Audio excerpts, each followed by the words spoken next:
हरि ओम श्री गुरुभ्यो नमः।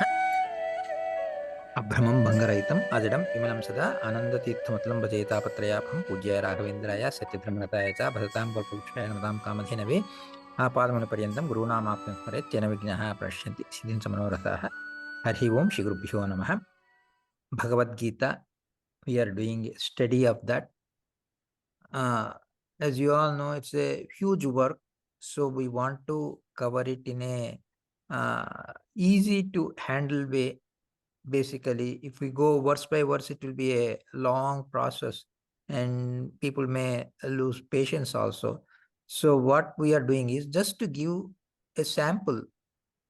Two slokas I'm covering in the first chapter. And the reason I'm covering that is actually in the first adhyaya, first chapter, all the three commentators, they didn't mention, the first chapter itself is skipped by the most of the commentators. Acharya Madhva also gives the general introduction and everything, Bhashya Upodghata and Tatparya Upodghata, introduction he gives, but actual commentary starts from the 12th sloka of the second adhyaya. That's where it starts. So the first adhyaya is, it looks, very simple slokas, and when we see also the meanings look simple, but just to give a flavor, how even simple looking slokas are very, very involved. Just to give a flavor of that, I'm just covering two slokas. Then we go topic by topic. For example, in first adhyaya, what is Duryodhana's mental state? What is Arjuna's mental state? So we will generally cover that topic by topic. But today, I will take up the second sloka. This is what it is. Sanjaya uvacha dushtva tu pandavanekam yudham duryodhanastada acharyam upasangamya raja vachanam abravit. Meaning is very straightforward. Drishtva, having seen, to Pandavanekam, Pandavas army, Vyudham is Vyuha, and Duryodhana, tada, when he saw the army, Acharyam, DronAcharya, Upasangamya, he approached him, and Raja Vachanam Abravit, he spoke these words. So there is nothing, doesn't seem much in there. Okay, Duryodhana went and saw the army, he went and spoke with DronAcharya. Very simple sloka. But just to see the depth in this, we heard that Vedavyasa uses tu, cha, just to indicate a depth of it. And here, the tu is there. Tu means in Sanskrit, eva, just only that, only eva or only tu. So let us see how this verse can be understood. Drushtva tu, he saw, only saw. There's no fight didn't take place, nothing happened. No, just seeing, by seeing itself, Duryodhana rushed to the Dronacharya and started complaining or saying something. Whatever, we don't know what he's like, he just, in a battlefield, you just stand where you are and you start a battle, fight.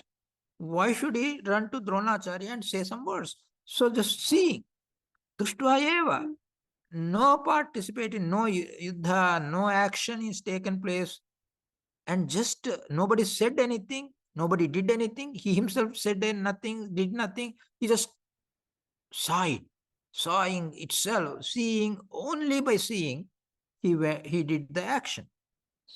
So you put the two with Drushtva. Or Pandavanikam too. Pandavas army only. He saw only Pandava army. See, look, there are two armies. His army is standing, which is 11 Akshohinis. Pandava army is only 7 Akshohinis. So 7 Akshohini Pandava army he saw, but 11 Akshohini, his army, huge. So what about, he saw only Pandavanikam. Anika means Sainya, army. Pandava Anikam, Pandava's army. Tu Eva, he saw only Pandava's army. He didn't even care about his army. He didn't even look at his army. He looked Drushtva Pandavanikam eva Drushtva. He saw only Pandava's army. He didn't see his army. So he's so worried. That shows his worry, his anxiety. He's so worried about the Pandava army. So he saw only Pandava army. And Vyudham means well arranged. like, Vyudha is well arranged. Army is there, some sections are very well arranged, some are not. So it will be a little bit of confusion. People are standing helter skelter. Some places, how the army can be there. They can be well arranged in some places. So what you saw, Vyudham too. You saw only the Vyudham is well arranged portion. There are some portions which are not Vyudha, which are not well arranged.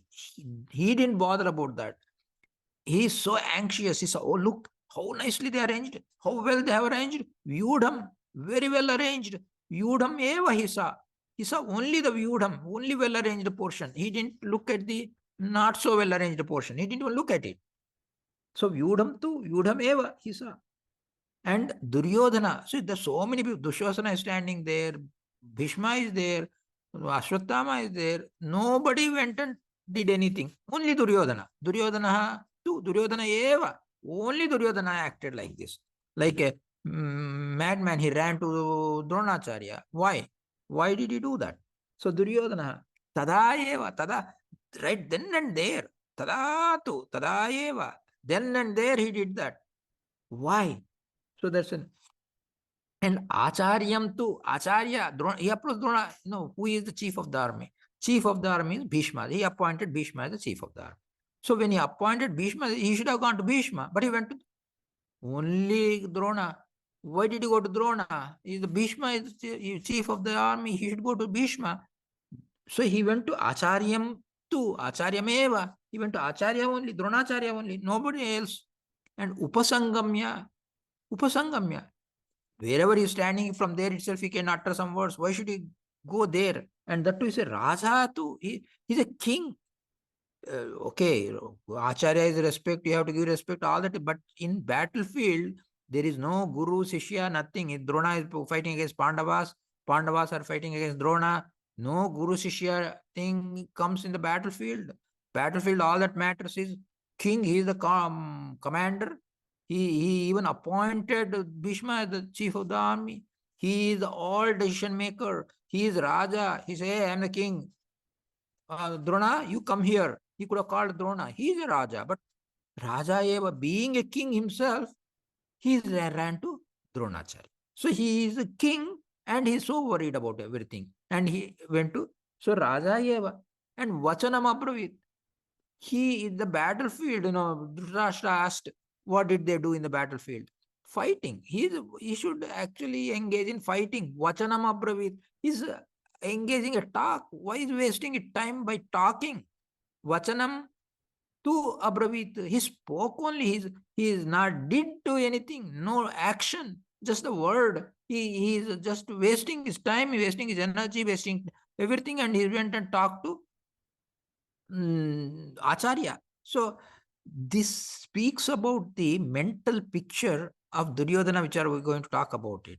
So Duryodhana, you have to erase from your minds all the video on TV, everywhere that they showed so far on video TV. Duryodhana, so look at my army is so great.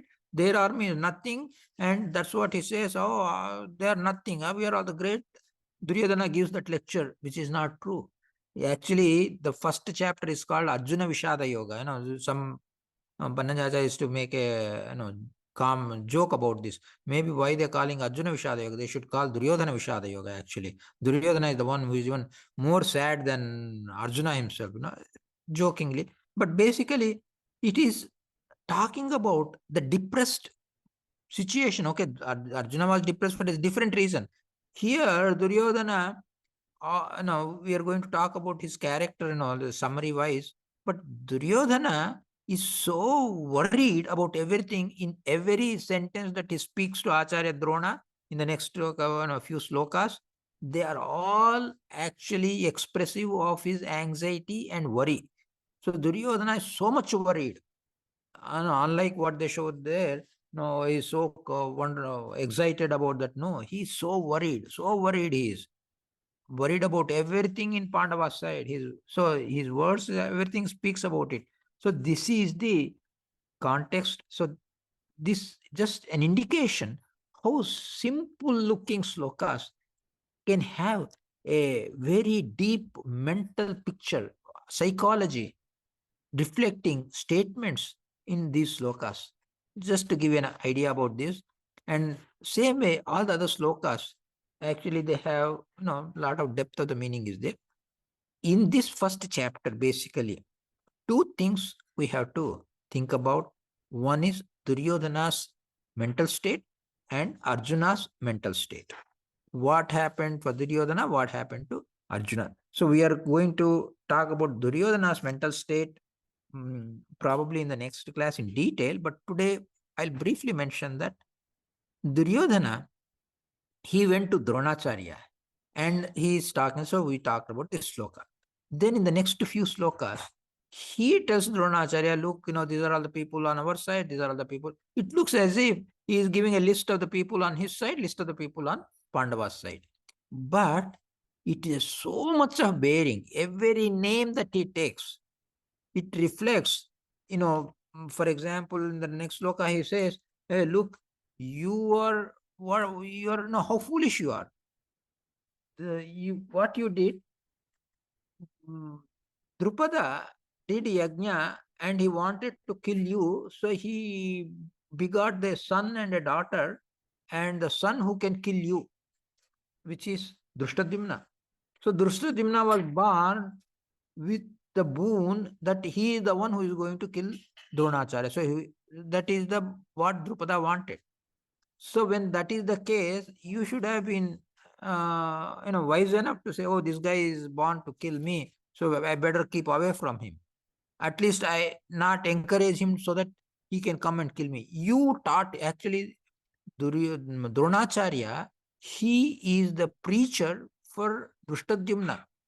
So how foolish you are. Somebody is born to kill you and you are giving instructions to him, and now look what is happening. You are standing in the battlefield and that guy is standing on the other side. He is the head of the army, not Bhima or Arjuna or anybody, but it is Drushtadhyumna who is the leader of the army.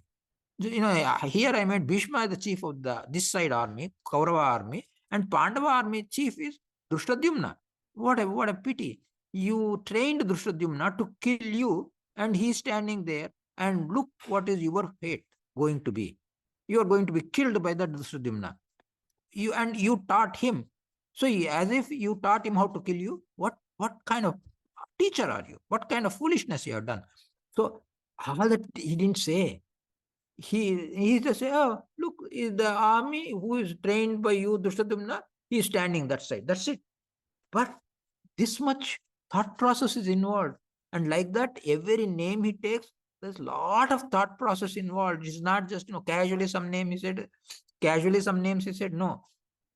His army has 11 Akshohinis. He lists the leaders, great warriors on his side, and he lists only 7 names. He lists only 7 names on his side. And Pandava's side, there are only 7 Akshohinis. He lists lot of names. He lists 18 names on the other side. He should have been other way around. He should have listed 18 names on his side and 7 names on the other side. No, he lists 7 names on his side and 18 names on the other side.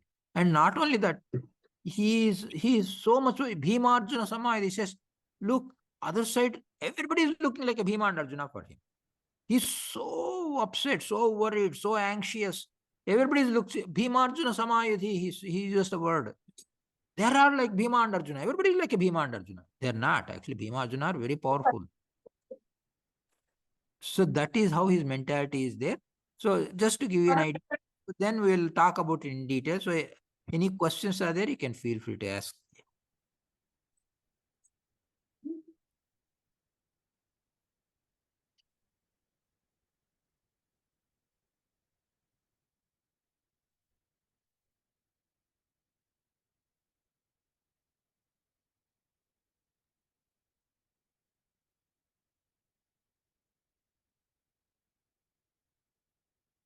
So I don't think there is any question. Yeah. I think it's interesting to look into the mind of Duryodhana. Sure. Just a simple one sloka is so much background and the psychology is packed. Yeah. We'll, next class we'll probably complete the Duryodhana's mental status, and the class after that we'll talk about the Arjuna's mental condition or status or whatever. So in about 3-4 classes, we will wrap up the first adhyaya, so that it doesn't become too much for you people. Unless you want somewhere any elaboration, then we can do. But otherwise, another 3-4 classes will wrap up the first adhyaya. Okay, धन्यवाद Shri Keshav Rao. Many Sastang Namaskar. I think this is very interesting. I think maybe some little bit of a background. It helps understand the context of Bhagavad Gita. And I think the initial two sloka have been important to touch upon and probably gives the good context. Yeah. What I can do is, in the next class, probably I will talk about the context, and then maybe we'll come back to Duryodhana's mental thinking or whatever. So we can do that also, the context of Bhagavad Gita a little bit more into, because we can use the Acharya, just some, because elaborately Acharya talks about the gist of the Bhagavad Gita introduction, how it is there from the summary. It's a very vast one, but we can maybe briefly look at the introduction Acharya says and how the Bhagavad Gita has to be seen, overall picture, what he says. So we can, if need be, we can do that. So what do you think, Vivek? We should talk about that and come back to the Duryodhana, or we just continue the same way, just whatever we are doing? What do you think? I think probably good to talk about the context and then come back. Okay. At some point of time, I had started putting all of these different people who are mentioned here Okay. in the initial shloka. So maybe a little bit of background. I will see if I can find Yeah. that note and I'll share it with the rest of the people here. Okay. So then we will do the prarthana and then we'll close Yeah. for today and then we'll meet Okay. again on Wednesday. Yeah. Yeah. साष्टांग नमस्कार धन्यवाद. Yeah. प्रार्थना. ओम सर्वे भवन्तु सुखिनः.